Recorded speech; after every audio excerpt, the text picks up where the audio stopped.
Hello everyone, welcome back to Fire Emblem Heroes. So we start the very first showcase of Book 9 with a character that I wanted to get for a while, and thankfully she's a permanent, so I got her off a random gacha pool. It is indeed Fallen Veyle. We already had Veyle, the mythical one, onto the channel as a showcase, so to open up a Book of Asgard, who better than the technically main villain of Fire Emblem Engage. I say technically because it should be Sombron, but you could say that Fallen Veyle is the villain for most of the game compared to Sombron, who appears later. But anyway, Veyle is from the Fallen cast. She's a character that has quite a bit of usage even now, but more of a support side, and she comes obviously from Fire Emblem Engage. Together with Veyle, we'll also have Summer Gold Mary coming very soon as a showcase, and then probably I do have Legendary Yuri and Rearmed Marianne ready, so those two also could see a showcase very soon. I want to bring back some showcases here and there, but not do it as an overcommitment as usual. Anyway, you guys know what to expect from the showcases by now. Dialogue, animation, build showcase, in this case base build, since she has a personal skill, so it works quite directly. And then we have the gameplay showcase. So as per usual, enjoy the show, and I will be back with you during the build showcase towards the final part of the video.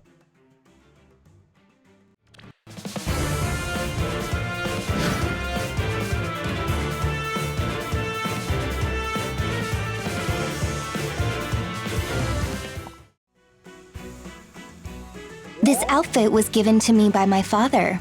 You like it? You have a good eye, if nothing else. Heroes, you said? And you don't need rings to summon them? You'll find I'm perfectly agreeable, so long as you don't get in my way. The 4 hounds are not here. Just as well, I can carry out my plans without them. The other Veyle does not seem to awaken here. Did you murder her for me? How sweet. If you don't have an emblem ring, you're of no use to me. I am my father's true child. I am Veyle. Heroes, you said? And you don't need rings to summon them? If you don't have an emblem ring, you're of no use to me. You'll find I'm perfectly agreeable, so long as you don't get in my way. The other Veyle does not seem to awaken here. Did you murder her for me? How sweet. This outfit was given to me by my father. You like it? You have a good eye, if nothing else.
Okay, here we are with the build showcase for Fallen Veyle. These character stats are wild, but obviously there is a catch here. Crystalline Water and Still Water 3. The combo of those two makes her attack go skyrocket high at a 74 attack, and also NRS at a 60. But then we have Speed 12 and F 19. Speed is a flaw to a buff of HP, I believe, which is okay. You will want an asset on res or attack. And you can see right here her main weaknesses, low speed and low def. In a meta where we have uber tanks like Hector, Leather or Nidhogg, this can be quite of a problem. So if you are planning to use Veyle as a nuker, probably not the brightest of ideas right now. There are obviously 2000 countermeasures to make Veyle work against those characters, but in terms of nuker, I do believe that her usability has gone a little down. However, there is another side to Veyle, which is her support side, which instead is very good for what it does. So let's check it out. Let's start with the weapon. Very simple weapon compared to what we expect usually. For allies within 2 spaces, she reduces damage from attacks by 30% during ally combat. A very simple damage reduction to allies near her, a very strong effect overall, because it is a passive DR that the allies get just by being near Veyle, and then special trigger acceleration. Those are 2 effects that are always active, no requirements except obviously the special trigger to have a special and the nearby allies to be near Veyle. Then we get into the nuker part of the character. As I told you, not something that works as well as back when she released, but you can still make it work with some build up using other characters as well. So we have, if you initiates combat or foe's range equals to, inflicts attack and res -6 on foe, and then based on her attack, based on her res 20% of it, she inflicts a penalty of foe attack and res, which is another debuff, technically speaking. So overall you have -6 plus 20% of RS at the start of combat. Not only that, she also reduces damage from attacks by 30%, so that's a given because she reduces it for allies and for herself as well. Then we have a special cooldown charge +1 to unit per attack during combat, always nice to have. And also, if unit res is higher or equal than 4s plus 10 during combat, she can attack twice. The main way to bypass a low speed like 12, but obviously you do need to have a very high res, which 60 most of the time does the job. If you are against a Seider or a New Year Seider, then probably it won't do the job, but from memory, both of those characters also have low speed, so you shouldn't worry too much about getting double attacked back. In terms of skill, we have Crystalline Water, attack and res +8, but def -8. At the start of player phase or enemy phase, neutralizes panic and any penalties to unit attack and res that take effect on unit at this time. So pretty good if you are getting your stats debuffed, which you don't want because this character has, I believe in total, 3 res checks, 1 on her weapon and 2 on her personal skill, Fell Successor. So if you initiates combat or is within 2 spaces of an ally, inflicts attack and res -5 on foe, which stacked up with the weapon is -11 plus a minus based on 20% of res. And then, if unit res is higher or equal than 4s plus 5, and if a foe attack can trigger for special, she triggers a skull effect. Basically, she delays the enemy special, which is pretty good, because this effect is also applied to enemies that attack allies near Veyle. The second part of this skill says, grants attack, def, res +4 to allies within 2 spaces of unit during combat, for allies within 2 spaces of unit, if this unit res is higher or equal than ally foe res +5 at the start of combat, she inflicts skull to those enemies. So overall, debuffs, inflicts skull to those who attack her, buffs her allies and inflicts skull to those who attack her allies, if, in both cases for this skull, they have a res that is lower or equal than Veyle res.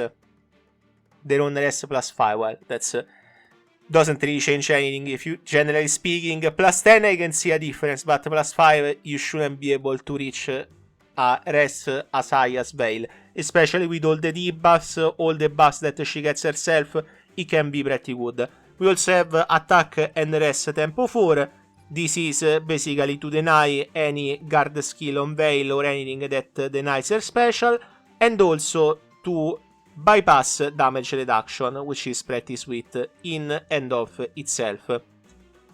So the support that Veyle offers, which as you can see is focused around the skull and the damage reduction, is pretty good because there is a lot of characters in this game that work off their special, but at the same time the damage reduction allows her to make other characters be able to resist a hit or two whenever they are in front of Veyle to protect her. So that can work in and of itself.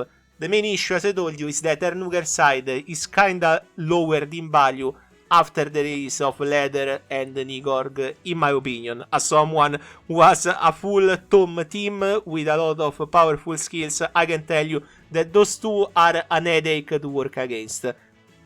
Hector too, but Hector still, if you kill the enemies near Hector, you don't have to worry. For Nidorg, good luck killing her because it is nearly impossible. Like, I have tried the Abyssal map, never again. Do I recommend getting this character? So she is permanent, so you can get her randomly. So it's not a character that you need to roll on whenever there is a rerun or something like that. If you get her, I do think that her support effects can be pretty useful. Especially the skull effect, it is one that you really want to use. But I do think that as a NUKER, you can find better, obviously, because stuff like Summer Gullveig exists. But at the same time, I think that mage characters for now need a sort of wake-up call with a new skill or something to make them work better. I guess they will come very soon if it has to come, like a new special, for example. We will see. For now, I do think that she's pretty good, however. She's not at a level where I would call her bad. She's just not fantastic as she was on release. And that's it for the build showcase. Not much else to add. This character is pretty complete by a build standpoint.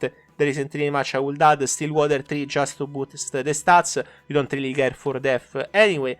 And it works quite well. You will see her in gameplay, in the gameplay showcase coming right up. As I told you, next time we have Summer Gold Mary, if I'm not wrong, so look forward to that. Past Summer Gold Mary should be rearmed Marianne, but I still need to decide if her or Yuri first. I'm doing all girls all the time, so maybe to mix things up a little, even though Yuri kinda looks like a girl, but that's another story. Anyway, thank you much for watching as usual. Remember to like and sub to support the channel. If you want to support the channel more, remember to use the super thanks feature to leave a comment to your choosing below your favorite Fire Emblem Heroes video.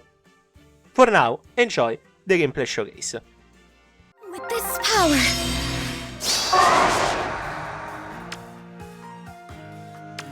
Yes?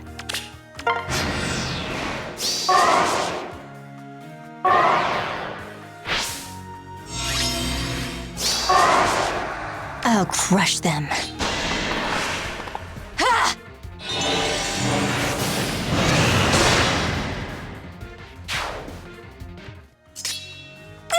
Don't look at me! I heard. I can do it.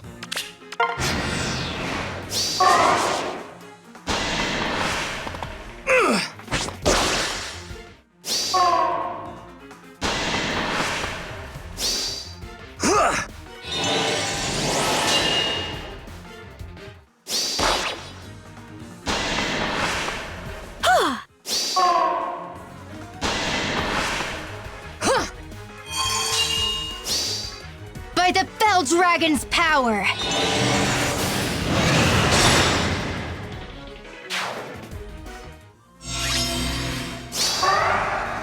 Yes? Yeah!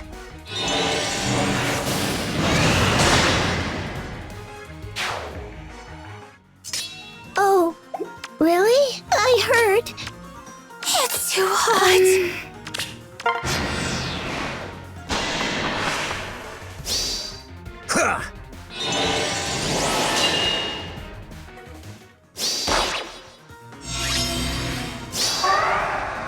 Look at me! Quiet now! Out of my way. I'll stamp you out!